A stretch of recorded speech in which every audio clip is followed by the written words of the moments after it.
Bismillahirrahmanirrahim. Assalamualaikum warahmatullahi wabarakatuh. Alhamdulillahirabbil alamin.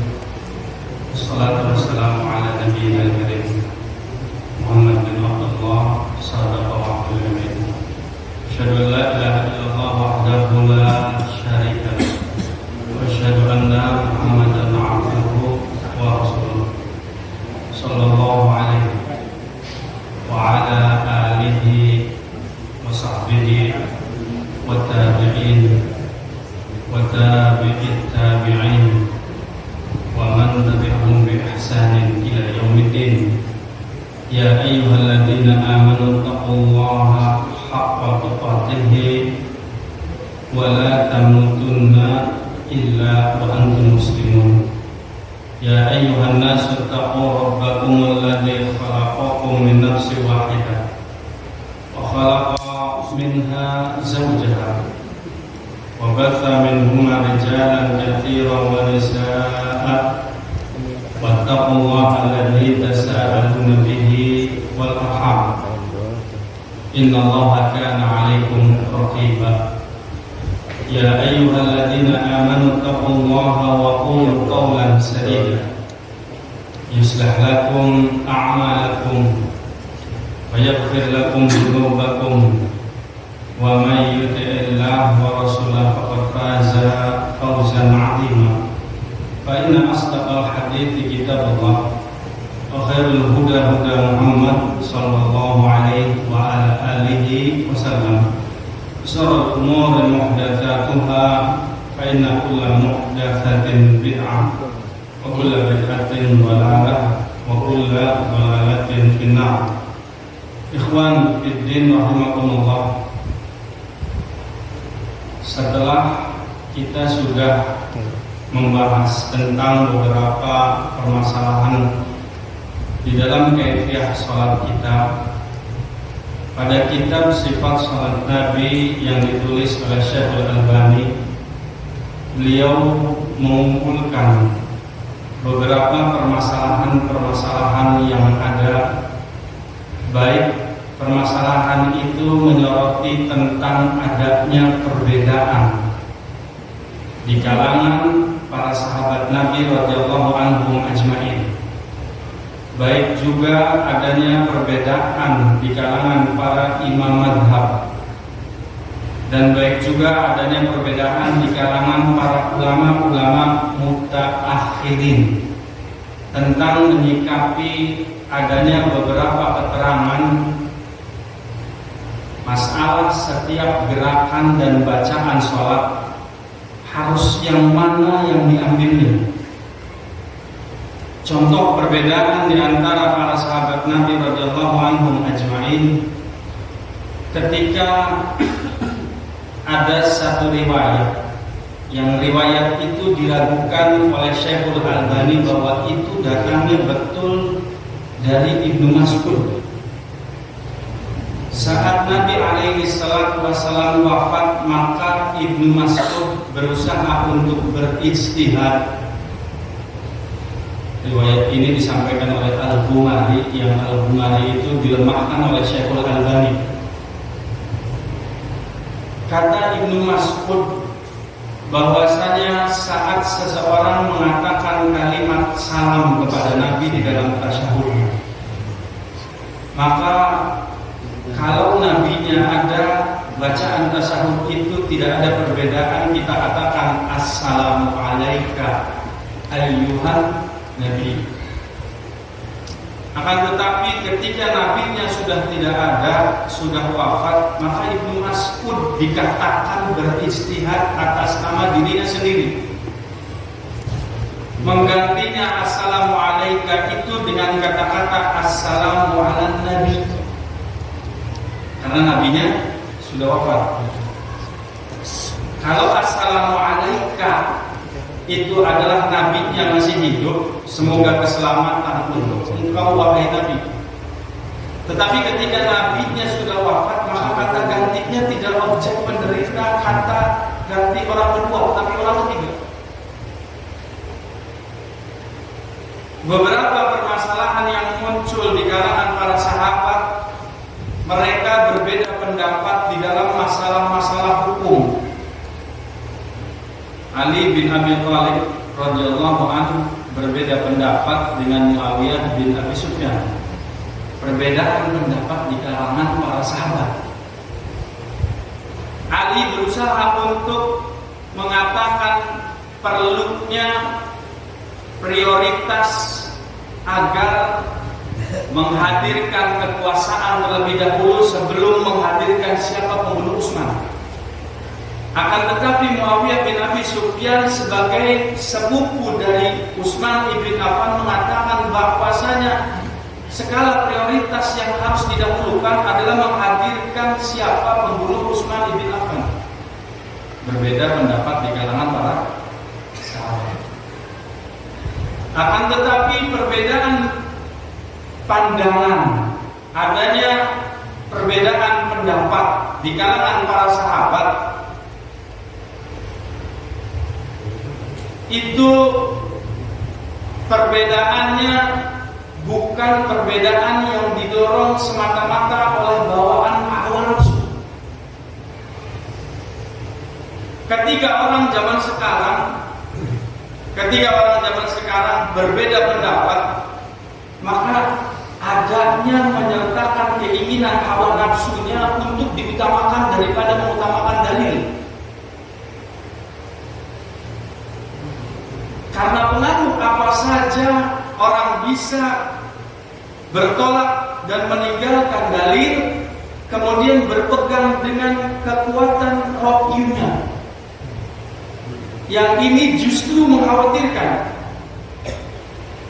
Apa Nabi pernah mencontohkan ketika memasuki satu ruangan didapati banyak orang dan tidak ada satu orang ikhwan pun,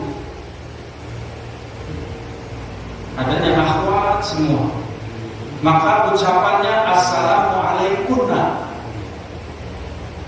Tidak pernah kita dapati satu dalil pun Nabi mengajarkan kalau akhwat assalamualaikum, tapi tetap assalamualaikum. Padahal yang diajak diberikan doanya akhwat. Kalau kata gantinya akhwat itu harusnya assalamualaikum. Assalamualaikum. Adanya perbedaan, pergeseran yang mana yang hadis dan yang mana hasil istihad perlu kita cermati. Doa kepada jenazah. Ketika dalam riwayat Imam Muslim, Allahumma ighfir lahu warhamhu wa'afihi wa'fu anhu wa akrim nuzulahu. Semua domirnya kepada mudzakkar. Ustaz, kalau jenazahnya akhwat, ganti kata gantinya Allahumma ighfir laha warhamha wa'afiha wa'fu anha. Perlu adanya dalil yang bisa kita gunakan kalau kata ganti itu diganti. Illa ma'adala dalil ala khilafihi. Kalau ada yang menunjukkan dalilnya untuk mengganti dari hukum asal, baru kita bisa berbeda pemahaman yang itu harusnya diganti dengan Allahumma ighfirlah. Kalau yang jenazahnya laki-laki, kita mendoakan jenazah Allahumma anta rabbaha wa anta khalaqtaha. Tidak kita ganti Allahumma anta rabbuha atau anta rabbahu wa anta khalaqtahu. Kenapa? Padahal jenazahnya laki-laki. Harusnya ganti dong. Kok kita tetap menyikapi Allahumma anta rabbaha wa anta khalaqtaha wa anta hadaitaha lil Islam wa anta qabatta ruhaha. Mu'annas semua.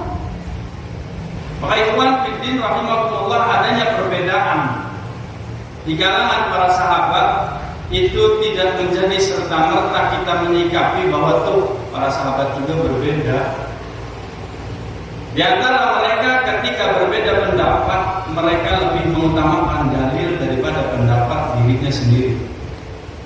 Ikhwatul iman rahimakumullah, maka ketika seseorang ingin menyempurnakan sholatnya, seseorang ingin meluruskan pemahamannya tentang seperti apa sholat itu yang sebenarnya dicontohkan oleh Nabi, maka kita wajib untuk mengikuti apa yang menjadi petunjuk dari Nabi SAW.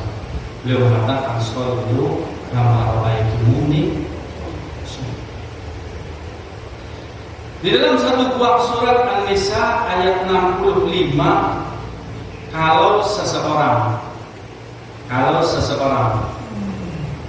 ingin benar-benar komitmen dan konsekuen terhadap agamanya, termasuk di dalam sholatnya, Allah arahkan orang itu agar dia mengikuti apa yang menjadi petunjuk dari Allah dan Rasulnya. Sehingga Allah tegaskan, kata Allah Subhanahu wa taala, "A'udzubillahi minasyaitonir rajim, fala wa rabbuka la yu'minuna hatta yuhaqqimuka fi ma shajara bainahum. Thumma la yajidu fi anfusihim harajan mimma qadaita wa yusallimu taslima." Demi Tuhanmu, mereka itu tidak dikatakan beriman. Kita tidak bisa dikatakan beriman sampai mereka menjadikan engkau, wahai Muhammad, sebagai hakim dalam menyelesaikan sengketa di antara mereka. Kemudian mereka tidak keberatan terhadap keputusanmu dan menerimanya dengan sepenuh ketulusan hatinya. Banyak tidak permasalahan-permasalahan yang hawa nafsu kita pengennya menyelisihi dari hadis Nabi? Banyak tidak permasalahan seperti ini? Contoh, Nabi SAW dalam hadis Imam Al-Bukhari, ini berat untuk kita lakukan karena berbeda dengan keinginan yang kita mau. Kata beliau, "Biarkan oleh kalian janggutmu dan rapihkan kumismu." Padahal ada ucapan dari Nabi SAW. Berarti kita lakukan, berarti luar biasa. Tetapi kalau ketika kitanya sudah mulai ikhlas dalam beragama, ketika kita ingin cari mana yang paling rojihnya, mana yang benar-benar bimbingan dari Nabi SAW, semua itu akan menjadi ringan, Bu. Semuanya akan jadi ringan, Bu. Maka ikhwan fillah rahimakumullah, perbedaan pendapat juga melanda beberapa para imam mazhab, baik Syafi'i, Maliki, Hambali, dan Hanafi.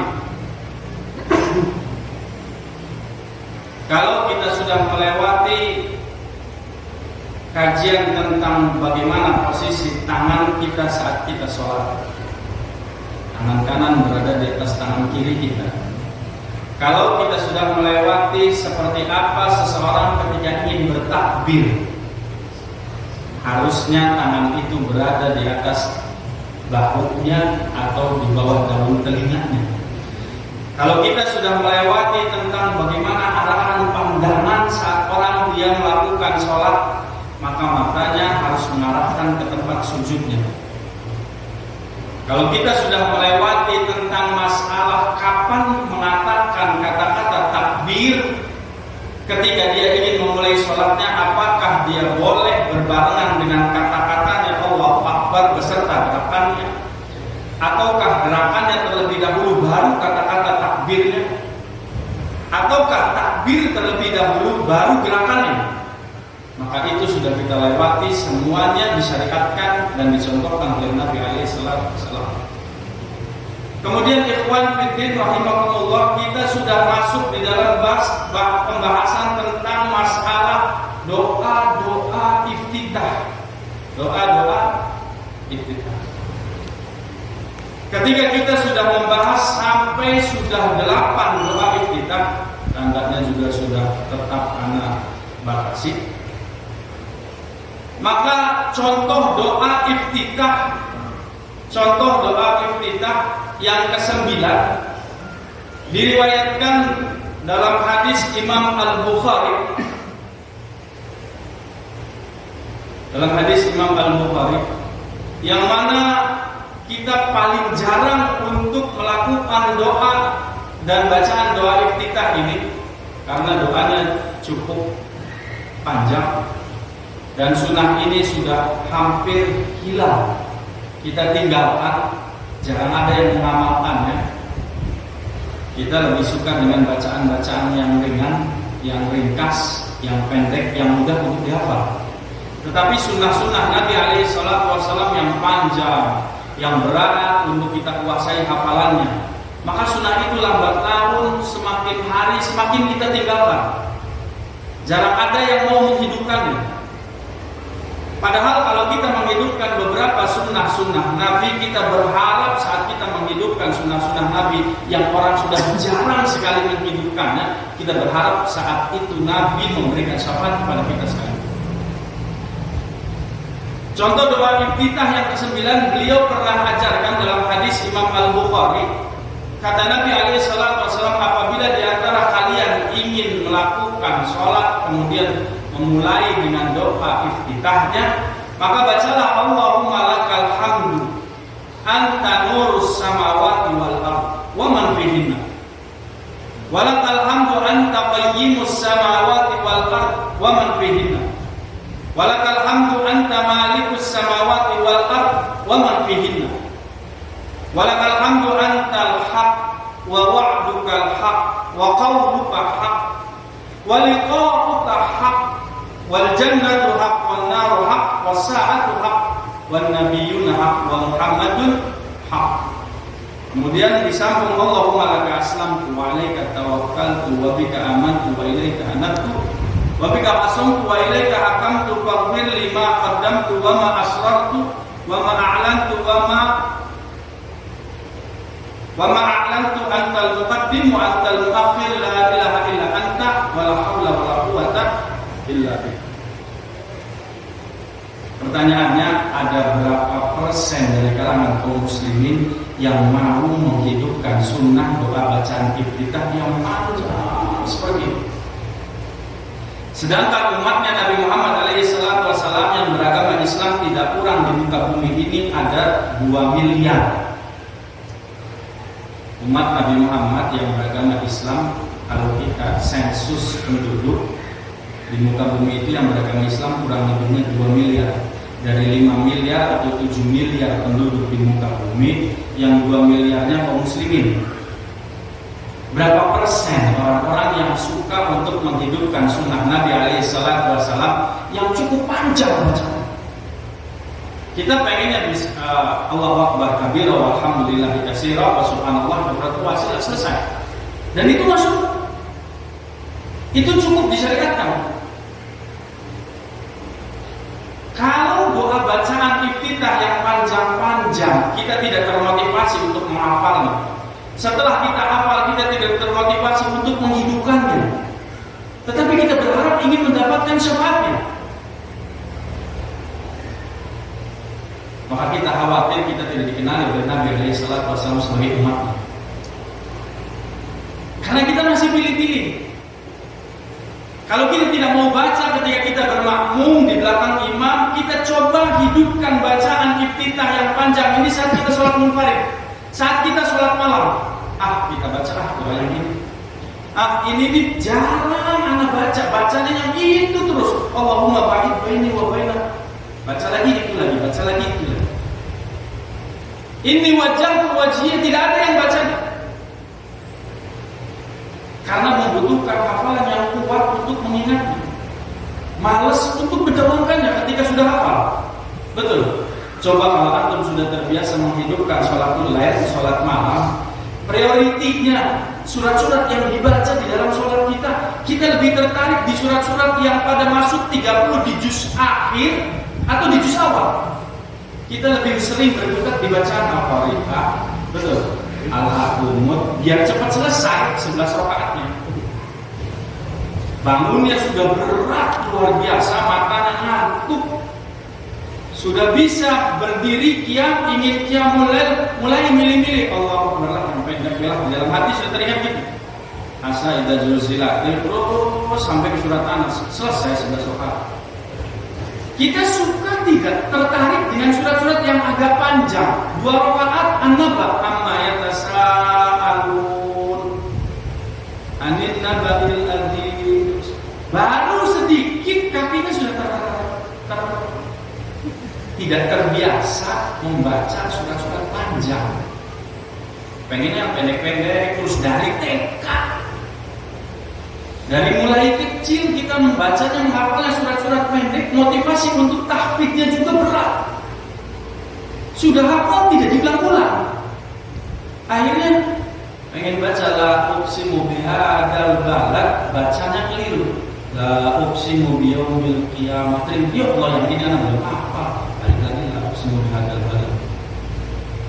Itu sering terjadi bagi orang-orang yang tidak termotivasi ingin melakukan bacaan-bacaan masa sekian puluh tahun lamanya, tidak pernah membaca di juz 29. Masa hidup sekian puluh tahun lamanya, usianya sudah sampai sepuh, bacanya di juz-juz air terus. Tidak punya niatan ingin menghafal, menambah memorinya. Pak Ikhwan Fiddin rahimahullah, ada sunnah-sunnah Nabi SAW yang membutuhkan daya juang dari kita untuk bisa kita hidupkan minimal untuk diri kita sendiri pribadi, dan maksimalnya kita hidupkan di tengah-tengah keluarga kita. Wa'mur ahlaka bis-shalah wastabir 'alaiha. Kita pernah tidak kita briefing keluarga kita untuk menegakkan sholat? Banyaknya kita kurang peduli, yang penting anaknya sholat. Anak kita tidak sholat, kita biarkan. Anak kita sholatnya malas-malesan, kita tidak punya rasa pedulinya, tidak ada care kepada anak kita. Pada Allah perintahkan kepada kita untuk memerintahkan kepada keluarga engkau agar dia mendirikan sholat dan bersabarlah atas perintah. Berat kita memerintahkan untuk keluarga kita bisa mendirikan sholat itu. Kalau istri kita sudah kuat, anak-anak kita menggoda kita. Malesnya luar biasa. Tapi kita diperintahkan untuk terus memberikan arahan agar mereka tetap di atas syariat Allah Subhanahu wa taala. Kemudian doa iftitah yang ke-10 dari Nabi alaihi salatu wasallam dalam riwayat Imam Muslim dan Abu Awanah.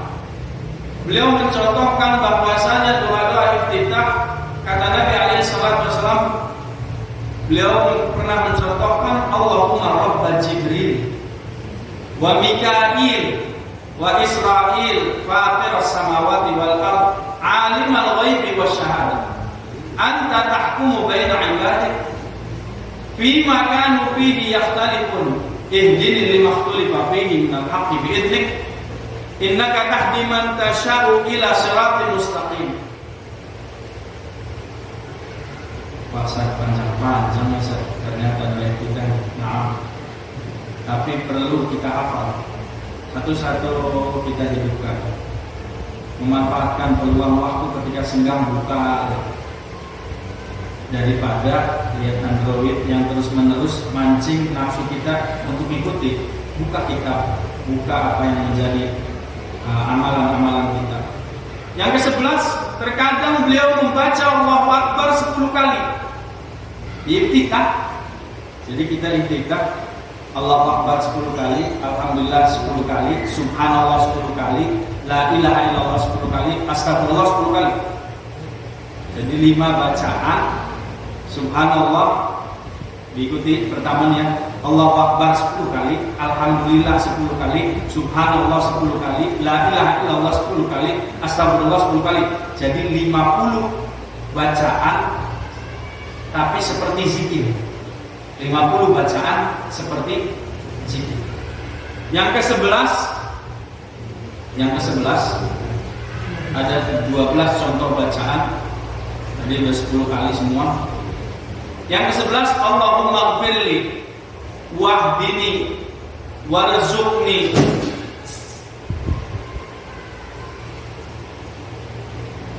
Hampir sama dengan bacaan di antara 2 sujud. Wa'afini dibaca 10 kali. Yaqulu Allahumma inni a'udzubika minadh dhiqi yaumal hisab. Dan yang ke-12 Allahu Akbar 3 kali. Kemudian diikuti dzul malakuti wal jabaruti wal kibriyai wal 'azamah. Pendek bacaannya. Allahu Akbar dibaca 3 kali. Dzul malakuti wal jabaruti wal kibriyai wal 'azamah. Ya Allah yang Maha Besar, Tuhan pemilik seluruh kekuasaan, pemilik segala keperkasaan, pemilik semua kebesaran dan pemilik semua keagungan. Baru setelah selesai kita membaca doa iftitah, sebelum membaca surat Al-Fatihah ada syariat membaca ta'awud. Jadi sebelum kita baca Fatihah, ada syariat yang dicontohkan oleh Nabi untuk membaca ta'awud. Apa ta'awud? Apakah di setiap rakaat ta'awudnya ataukah hanya pada rakaat pertama? Ini kan pertanyaan. Apakah ketika mulai bangun dari rakaat pertama kemudian kita langsung alhamdulillah, bismillah kita ucapkan langsung alhamdulillah, ataukah kita ulang lagi ta'awudnya? Mana yang wajib?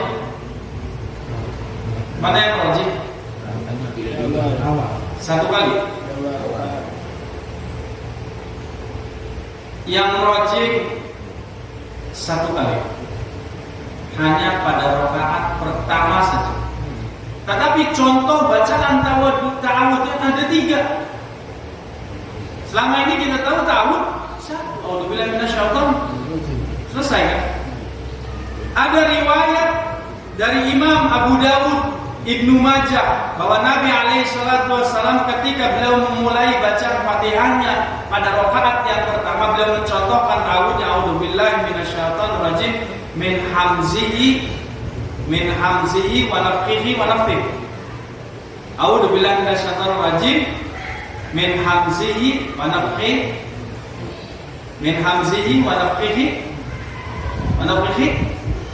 wa nafthihi.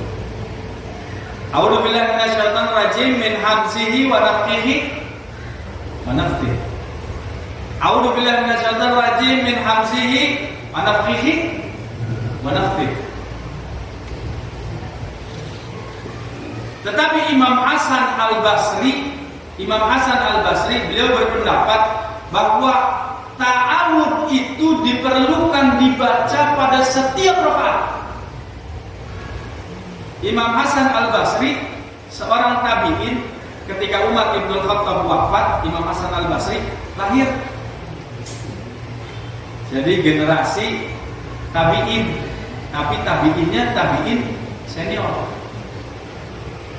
Beliau berpendapat perlunya membaca ta'awud di setiap rakaat saat seorang muslim hendak sholat. Yang kedua, contoh ta'awudnya A'udzubillahi minasyaitonir rajim, yang kita kenal, yang akrab dengan kita. Dan yang ketiga, contoh A'udzubillahi minasyaitonir rajimnya, ta'awudnya itu A'udzubillahi samiil aliyyin minasyaiton. Ada kata-kata tambahan samiil alim. Yang pertama A'udzubillahi minasyaitonir rajim, yang kedua A'udzubillahi minasyaitonir rajim min hamzihi wa nafthihi wa nafthihi, yang ketiga A'udzubillahi samiil aliyyin minasyaitonir. 3 contoh bacaan ta'awud ketika memulai hendak sholat sebelum membaca Fatihah. Tujuannya apa? Agar kita bisa terhindar dari godaan apa yang namanya syaitan hanzab. Terus ukur kada, mengingatkan sesuatu yang tidak penting dihadirkan di dalam sholat kita, agar sholat kita kacau, agar memori kita tidak konsen, agar hati kita tidak hadir saat kita sholat. Kemarin pertemuan sesi yang lalu Ustaz Lana pernah menyampaikan, coba kalau antum kehilangan sesuatu, ambil dulu sholat. Jadi diingatkan masuk urusan dunia. Dan itu hampir setiap muslim merasakannya. Antum kalau ingat hilang barang sesuatu, sholat sunnah mutlak 2 rakaat, ingat, oh dompet di sana. Terutama buat orang-orang pelupa ketika sholat, ingat kabeh tentang urusan keduniaan. Dihadirkan oleh syaitan hanzab agar memori kita terganggu saat sholat. agar hati kita tidak bisa hadir konsentrasi saat sholat, agar kita jauh dari masalah kekhusyuan dan ketumaninaan saat kita sholat. Makanya tidak sedikit orang yang sholat gerakan-gerakannya tidak tumaninah, gerakan-gerakannya tidak tumaninah. Imam Abu Hanifah beliau mengatakan, kalau ada sesuatu yang aku katakan dan pendapatku itu menyelisihi Al-Quran dan Sunnah Nabi, maka tinggalkan pendapatku dan ambil Al-Quran dan Sunnah Nabi SAW. Imam Syafi'i beliau mengatakan, siapa-siapa yang ingin berfatwa dengan pandangan mazhabku saat mazhabku itu berselisih dengan Al-Quran dan Sunnah, maka ambillah Al-Quran dan itulah mazhabku. Imam Malik mengatakan, siapa-siapa yang berhujjah tidak selain dengan hujjah dari Nabi SAW, maka dia telah menyimpang. Imam Ahmad bin Hanbal mengatakan, setiap seseorang yang ingin mengambil mazhab dariku, maka hendaklah dia tahu dari mana aku mengambil. Semua para imam mazhab berlepas diri terhadap pandangan orang-orang mukallidin. Siapa mukallidin? Yang taklid terhadap mazhabnya dan menolak kalau ada paham dan pandangan dari orang lain saat orang lain menghadirkan dalil dari Al-Quran dan Sunnah. Dia lebih mengutamakan tentang pandangan mazhabnya, dia fanatisme terhadap mazhabnya dan meninggalkan Al-Quran dan Sunnah Nabi SAW. Tidak sedikit orang seperti itu.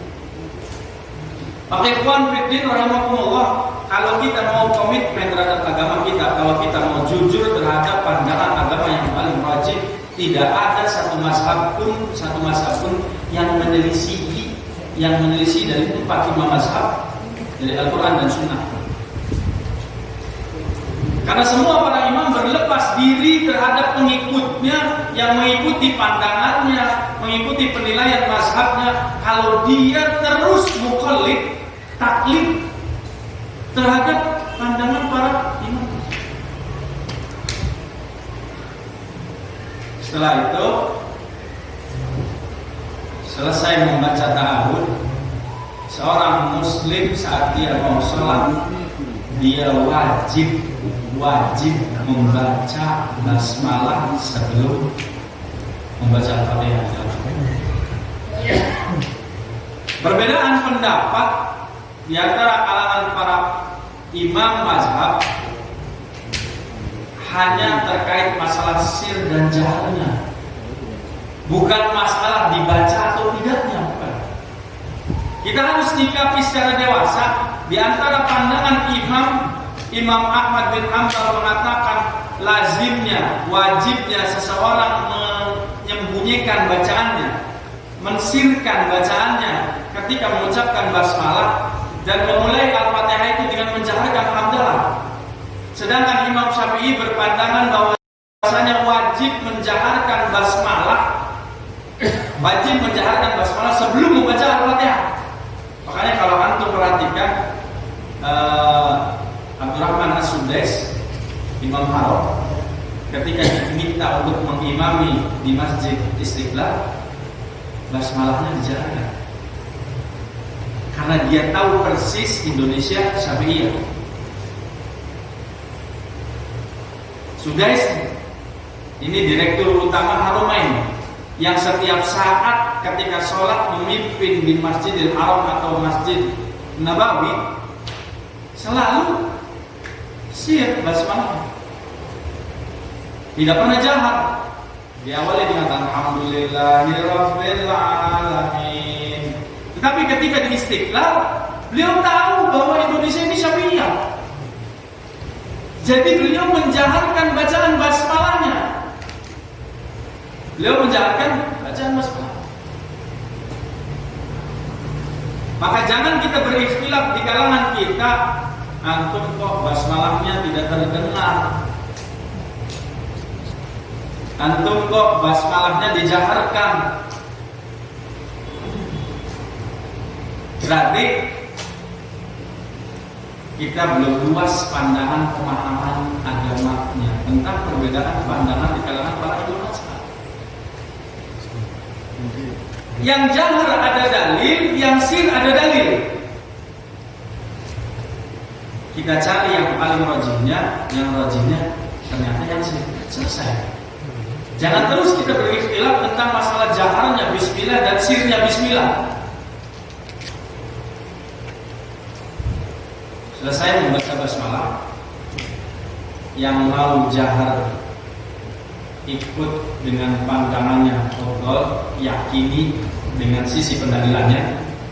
Yang mau sir, yakini bahwa lazim mensirkan bacaan basmalah dan memulai awal bacaan Fatihah dengan hamdalah.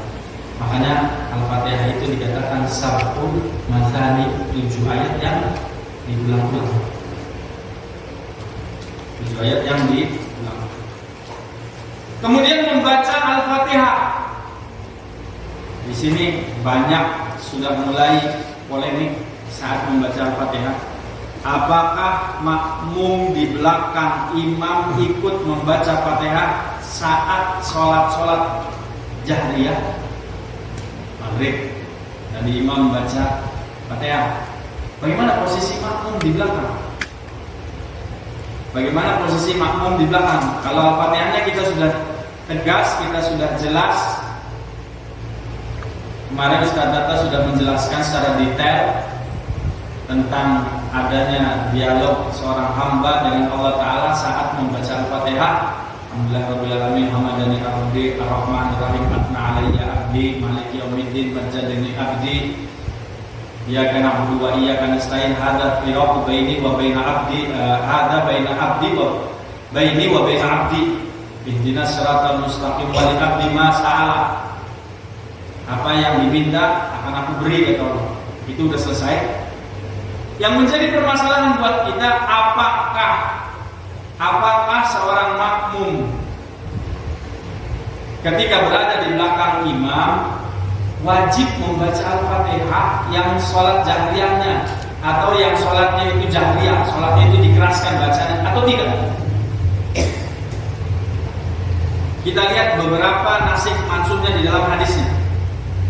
Adanya nasikh mansuk, beberapa perintah dari Nabi yang beberapa kali Nabi berubah. Pertama, kata beliau, Nabi SAW mengatakan, la sholata liman lam yaqra' fiha bi fatihatil kitab. Tidak sah sholat seseorang jika dia tidak membaca Al-Fatihah. Sepakat tidak kita di sini? Ada orang yang sholat tidak membaca Al-Fatihah, sah tidak sholatnya? Kalau mu'alaf belum bisa menghafal Al-Fatihah, orang baru masuk Islam. Tadi antum sudah mengatakan tidak sah. Ini ada mu'alaf baru masuk Islam mau menghafal Al-Fatihah masih berat. Jadi tidak bisa baca Fatihah, tidak sah sholatnya. Nah, kita jangan terburu-buru menyikapi. Karena Nabi SAW pernah mengajarkan kepada para mu'alaf, kalau antum susah untuk menghafal Al-Fatihah, buat para mu'alaf, karena baru saja dia masuk Islam, faqulu subhanallah walhamdulillah wala ilaha illallah wallahu akbar. Nabinya mengajarkan, berarti sah tidak? Buat mu'alaf tidak baca Fatihah, sah. Buat kita yang sudah Islamnya sekian tahun, saat sholatnya munfarid tidak berjamaah dengan imam, sunnah berarti. Tidak berjamaah dengan imam kan sunnah berarti. Atau kita yang musafir lah, maka lazim, wajib kita membaca. Hadis ini diterapkan buat orang-orang yang sudah sekian tahun di dalam Islam. Dia sudah bisa menghafal Al-Fatihah. Maka saat dia sholat munfarid atau dia sholat dalam keadaan musafirin, dia wajib membaca Al-Fatihah. Tidak sah bagi dirinya kalau dia tidak membaca Al-Fatihah.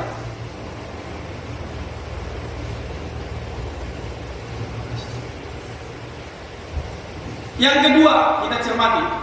Dalam hadis lain disebutkan, la tadziku sholatun la yaqra'u rajulu fiha bi fatihatil kitab. Tidaklah cukup sholat seseorang bila dia tidak membaca Al-Fatihah di dalam sholatnya. Jadi sholatnya, kata Nabi, yang tidak membaca Al-Fatihah dikatakan tidak cukup apa? Buntu, putus. Kata Nabi, man shalla salatan lam yaqra fiha bi Fatihatil kitab fa hiya hidaj. Baik, teman. Orang yang sholat tanpa membaca Al-Fatihah, sholatnya buntung, kata Nabi. Sholatnya buntung, tidak sempurna. Buat orang yang sudah Islamnya cukup, artinya bukan mu'alaf. Maka Nabi menyikapi dibedakan antara yang mu'alaf dengan orang yang sudah di dalam Islam sekian lama.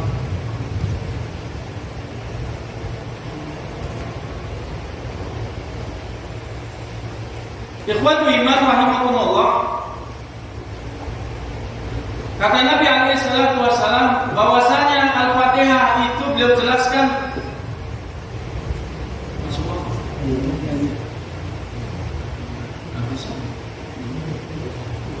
ada dikit.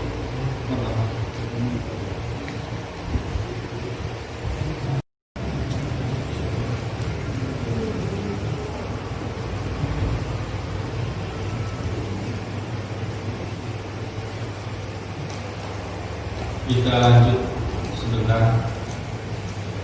Kata Nabi alaihi salatu wassalam dalam riwayat Imam Al-Bukhari terkait masalah membaca di belakang imam dengan sanad yang sahih. Kata beliau, bila imam membaca dengan keras,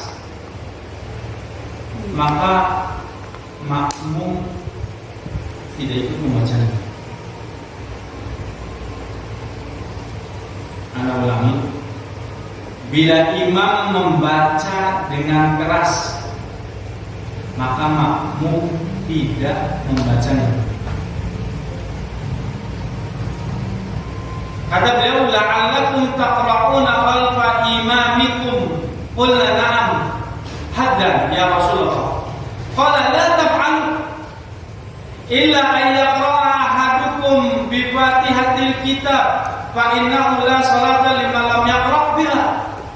Kata beliau, benarkah kalian tadi turut membaca bersama imam? Kami menjawab, para sahabat menjawab yang bermakmum di belakang Nabi, iya ya Rasulullah, tapi kita membacanya dengan cepat. Jadi Nabi baca di belakang imam, makmumnya baca lagi. Alhamdulillah, para sahabat, alhamdulillah. Rahman, Malik Yaumiddin. Awalnya kita sikapi awal terjadinya seseorang yang bermakmum di belakang Nabi, para sahabat ikut membaca apa yang dibaca oleh Nabi, Fatihahnya. Nabi membaca Fatihah, para makmum membaca Fatihah. Para sahabat menjawab, benar ya Rasulullah, tetapi kami membacanya dengan cepat. Maka beliau bersabda, kalian tidak boleh melakukannya kecuali membaca Al-Fatihah. Nabi baca surat, Fatihah baca, para makmum baca. Baca surat, makmum ikut baca. Nabi katakan, jangan kalian ikut aku membaca, kalian ikut baca. Walaupun cepat-cepat. Illa bi Fatihatil kitab. Pertama Nabi melegalkan untuk ikut baca hanya Fatihah pertama. Pada hadis yang selanjutnya,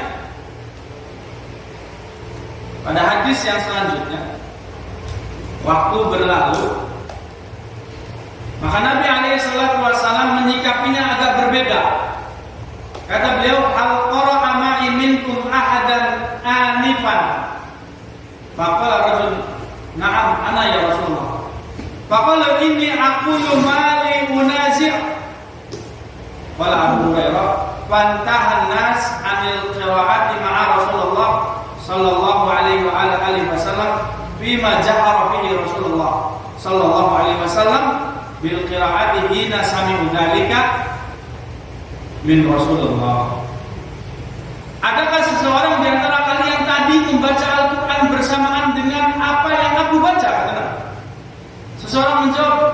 Iya, saya wahai Rasulullah. Maka beliau mengatakan sabdanya, aku katakan kepadamu, mengapa aku diganggu sehingga bacaanku terganggu. Kemudian para sahabat berhenti membaca Al-Quran bersama Rasul. Para sahabat berhenti membaca Al-Quran bersama Rasul. Bila Rasul alaihi salatu wasallam membacanya dengan suara keras dan bacaan itu mereka dengar, mereka membaca sendiri tanpa suara. Tandanya, boleh tidak kita membaca sampai terdengar dengan orang yang ada di sebelah kita? Para sahabat bacanya tanpa suara. Di kita masih banyak tidak yang terdengar bacaannya sampai ke saf paling belakang?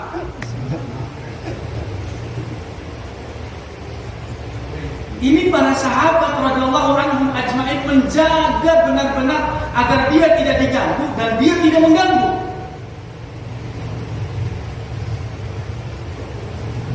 Walaupun lewat bacaan.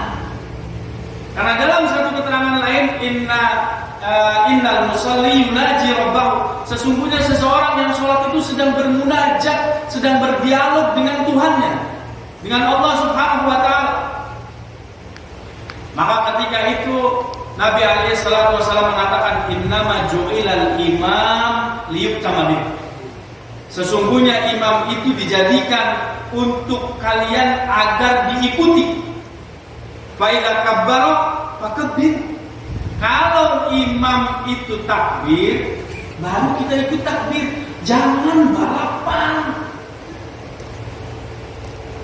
Di kita banyak tidak yang imamnya belum sujud sudah pengen start kayak mau lari. Pengennya buru-buru. Mau kemana ikhwan? Nanti tunggu. Kalau si imam sudah sempurna gerakan sujudnya, baru kita sujud. Laqad kana lakum fi Rasulillahi uswatun hasanah. Contoh buat kita.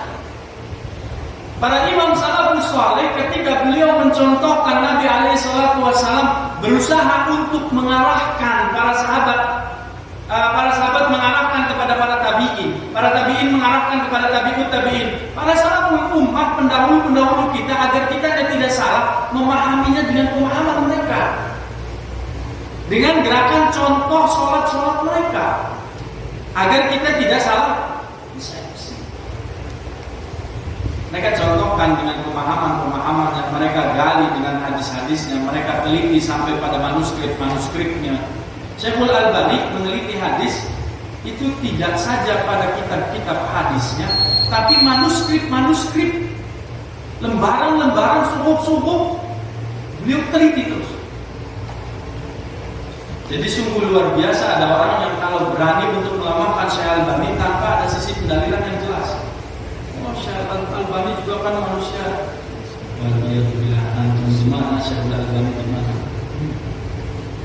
Kita tidak meluangkan waktu untuk meneliti kitab untuk agama Islam. Kita sudah terima jadi bahan makan, sudah ada di kita. Alhamdulillah sudah bisa kita nikmati. Bahkan kitab-kitab yang berbahasa Arab, translate-nya sudah banyak, terjemahnya sudah bisa kita dapati, ilmunya bisa kita ambil secara maksimal. Ikhwan fiddin rahimakumullah, maka Nabi alaihi salatu wasallam mengatakan, innama ju'ilal imam liyuktama bih. Fa idza kabbara fakabbiru wa idza qara'a fa ansitu. Kalau imam sedang membaca, antum benar simak. Bukan ikut baca, bukan.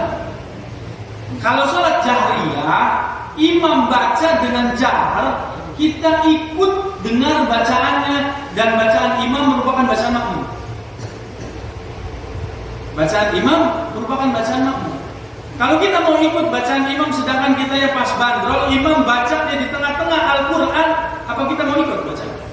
Itu tidak ada hafalan.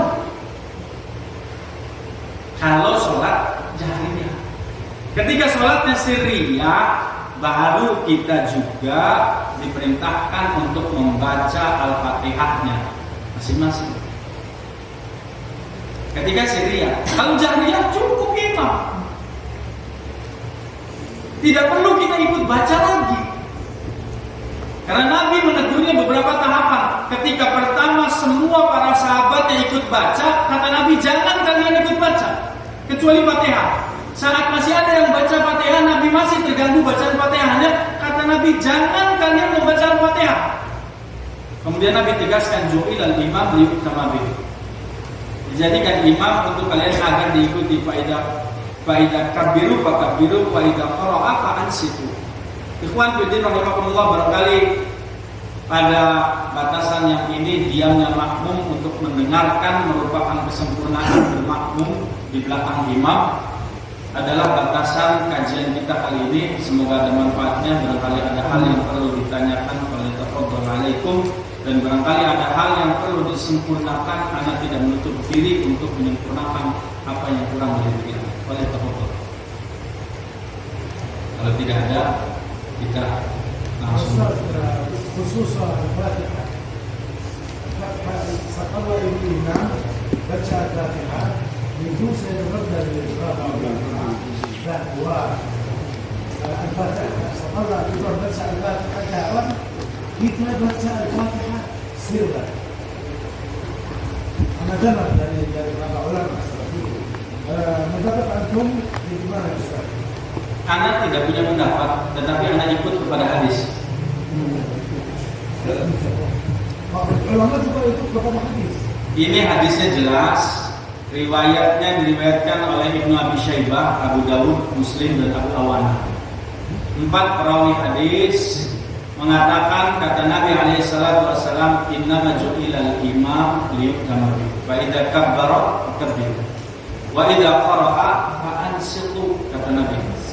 Imam itu dijadikan sebagai panutan untuk makmum. Jika ia bertakbir, maka kalian bertakbirlah.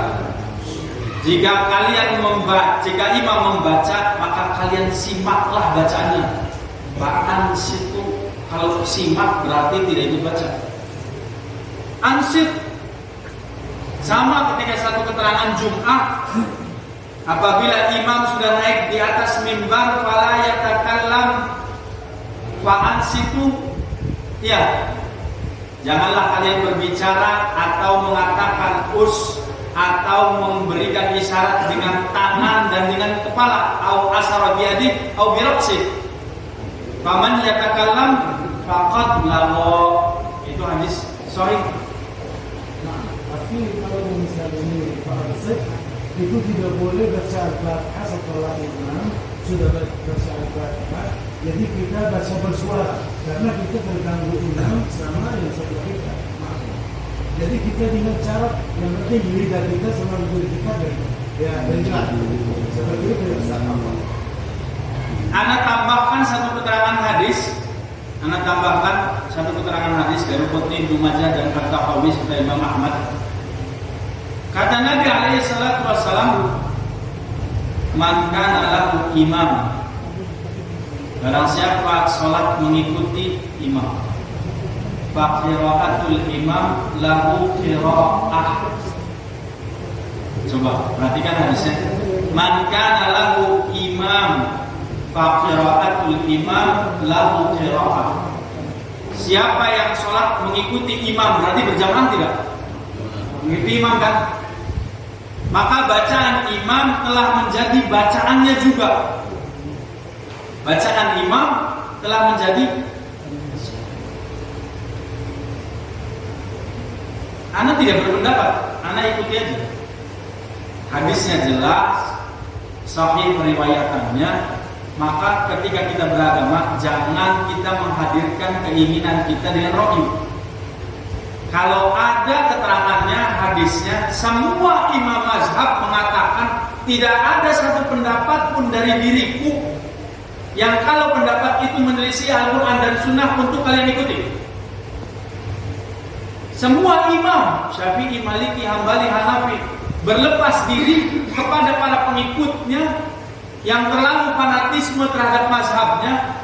Kalau ada keterangan hadis, kalau ada keterangan ayat, mereka menafikan keterangan ayat dan hadis, mereka ikut pendapat mazhab si imamnya. Padahal menurut pandangan imamnya, dari dari empat imam hadis, 4 imam mazhab ini, mereka mengatakan semuanya berlepas diri. Kalau ada pendapatku yang keliru dan itu berseberangan dengan ayat, berseberangan dengan hadis, maka ayat dan hadis itu adalah mazhabku. Imam mazhab, ulama mutaqaddimin, mahmu mutaakhirin, mutaqaddimin, Syafi'i, Maliki, Hambali, Hanafi, mutaqaddimin. Jadi kita harus memprioritaskan imam yang terlebih dahulu, ulama-ulama zaman dahulu daripada ulama zaman mutaakhir. Semua imam mazhabnya semua sepakat. Tidak ada perbedaan di antara mereka, semua berlepas diri ketika pendapatnya itu berseberangan dengan ayat dan hadis.